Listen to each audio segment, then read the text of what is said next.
Dubai's phenomenal transition into a global finance and services hub in just over 2 decades has become a model for other energy-rich countries in the region. Though late to join the oil production game, Dubai was first to diversify its economy, preferring to attract investments in property, finance, and tourism instead. The gamble paid off. Dubai is now one of the wealthiest in the region, and its richest used to build some of the most advanced urban infrastructure the world has seen. First, they built a state-of-the-art international airport, and next, a relatively new cruise terminal. Dubai is serious about capturing a big slice of the global tourist market, and for luxury tourists with ships like the Crystal Symphony.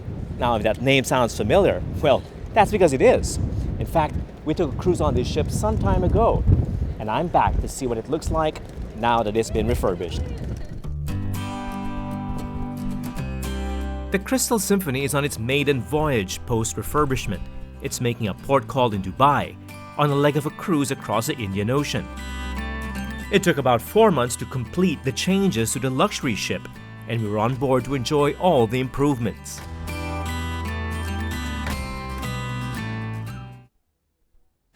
This is the first space you walk into. It's a ship's lobby. It's called the Crystal Plaza. I still recognize some of the elements in this space, but everything seems brighter, lighter, and more modern. And I'm willing to bet the rest of the ship is pretty much the same way. In fact, it is. Not just the look, but the way everything has been adapted to cater to a new generation of luxury cruise passengers. You know, one of the nice things about Symphony and Serenity is we have more public space per guest than any other ship in the luxury business. It's one of the luxuries we have of being a large cruise ship. We've even diminished the number of guests that we have because we have increased some of the penthouses that we have on board now. We have taken and changed many of the rooms into larger facilities, so we have about 80 fewer guests on board, allowing for more public space per guest.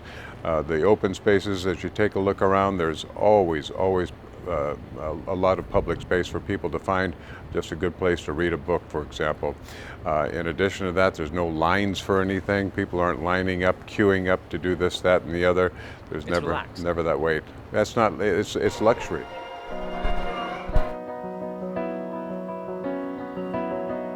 Apart from more space and more comfort, the refurbished Symphony can now offer more dining and entertainment options, plus more flexibility.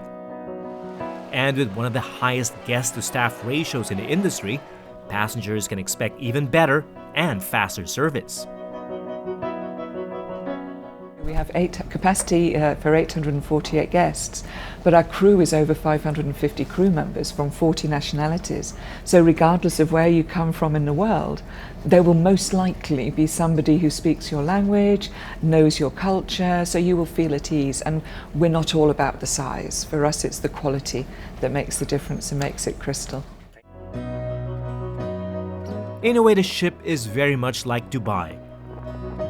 A microcosm of the world in a safe and controlled, though luxurious environment.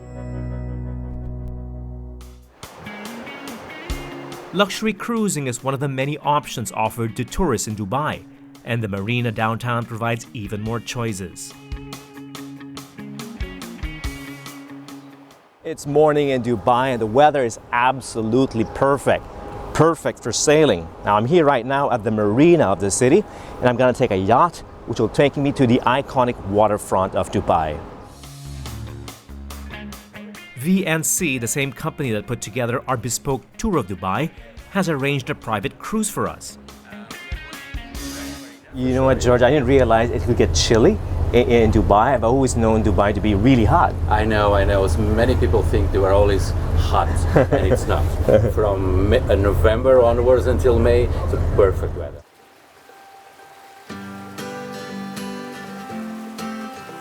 The 2-hour cruise takes us through the first canal built in Dubai and out towards the sea and back. We're sailing with VNC's George Fonseca, a Portuguese who grew up in Africa, lived in Brazil, and has been working in Dubai for over 10 years. He's a global citizen, like almost everyone here, and he's seen Dubai grow right before his own eyes.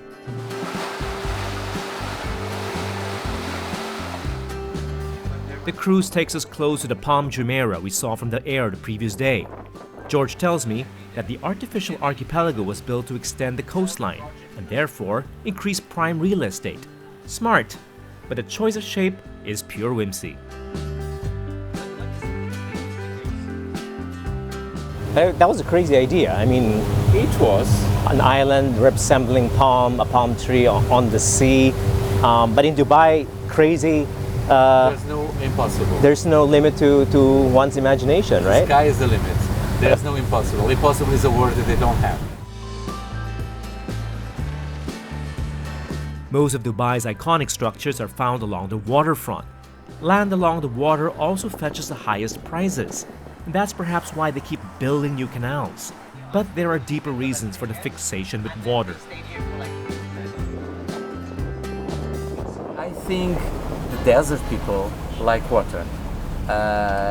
Who The wouldn't? paradise, Yeah. the paradise, The oasis. for them, the paradise for them is a place where there's a lot of water and rivers, because this was something they didn't have it, because water was a very, very scarce commodity.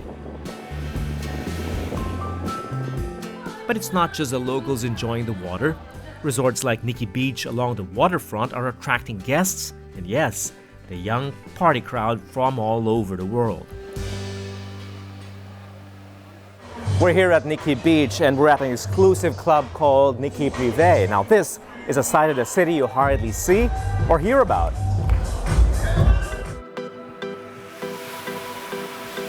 Nikki Beach in Dubai is part of a collection of beach resorts in known entertainment hotspots like Miami, Saint-Tropez, Ibiza, and Koh Samui. That you arrive to a beach club, it has the same look and feel, it has the same ambience. We are having in all our locations signature entertainment, signature dancers, we have our guest DJs. We've all heard stories of how conservative authorities could be. But as long as rules are followed and alcohol served indoors, the party in Dubai goes on.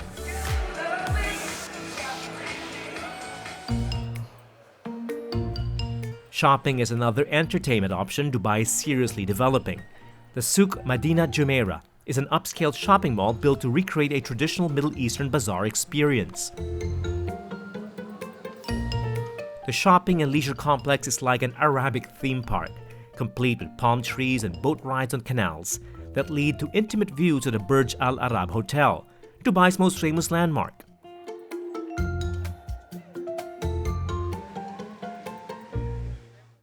After 2 days in Dubai, I'm beginning to ask myself, is there anything in this city that isn't man-made or artificial? Well, apparently, yes, there still are some parts of the city, and that's where we're going next. The 18th century Al Fahidi Fort in the Old Quarter is the oldest building still standing in Dubai. The simple coral rock structure pales in comparison to the gleaming skyscrapers across town, but this is as close as one gets to old Dubai, and the city's humble origins as a fishing village and tiny trading port. It's almost as if it's an entirely different city altogether, with narrow streets, old low-rise buildings, and crude pump boats that ply the creek along the banks of the old town. We're crossing the creek to Deira, the old commercial center of Dubai, where foreign settlers continue to ply their trade in the bazaar that dominates the area. Hello. How are you, brother? How are you? I'm good. I'm looking for saffron. You have any? Yes, Saffron. We have. Yes, this is best quality of Iran and saffron. Okay, tell me about this. This is from Iran? Yes, Iran and saffron. Many of Deira's residents are originally from Iran across the Persian Gulf. Iranian saffron is known to be the best in the world, and Jafar's store sells some of the most precious ones in the market. If you need best quality of Iran and saffron, just red, no any white. Like this, just red, no any white. It should be all red, no white. Yes. Jafar teaches me how to spot good and natural saffron. He gets his flowers from Mashhad, known for farming the best in Iran. It turns out there's a different side to Dubai that isn't always modern, artificial, or even global. We're heading out to the desert to experience the natural beauty of Dubai, a place where you can still capture a glimpse of the soul of the UAE.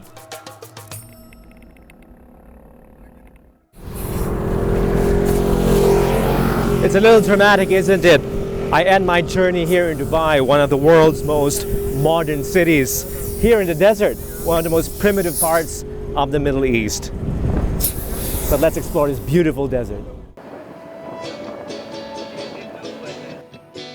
They used to take camels here, but these days 4x4 SUVs do a better job of crossing the sand dunes that border Dubai and Sharjah.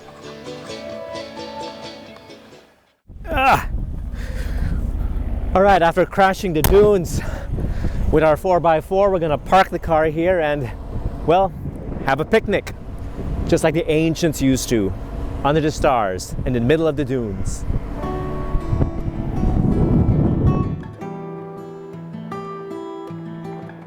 The picnic is the culminating activity offered by VNC, the final piece of the Dubai experience after seeing the city from the air, by land, and by sea. How do you sell Dubai to people who've never been to Dubai? What is it that you want them to know or come away with after leaving the city? I got across with one sales calls abroad, and the lady was telling me that Dubai for me is fake. But I see Dubai, yes it is. There is beauty in the fakeness. When you Strange as it sounds. Yes, there is. Yeah, but when you look around, the skyscrapers, the tallest tower, the biggest man-made island, this cannot be done if someone doesn't have the will. Or the vision to do it. The vision and the efficiency. So I would say, when you come to the city, you really feel that there is this ambition. Aside from the wow activities that you can experience here, I think a bigger part of that is the feeling that you are coming to a city that is a 21st century city. Postmodern city.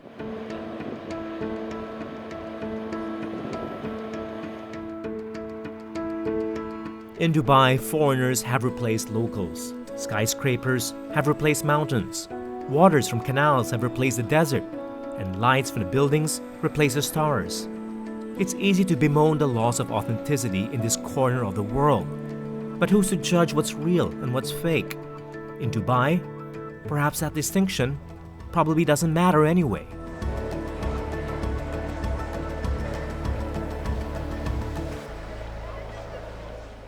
Dubai has been called artificial, soulless, even a Disneyland on sand. Now that might sound harsh, but even if partially true, you must admit that's all part of Dubai's charm.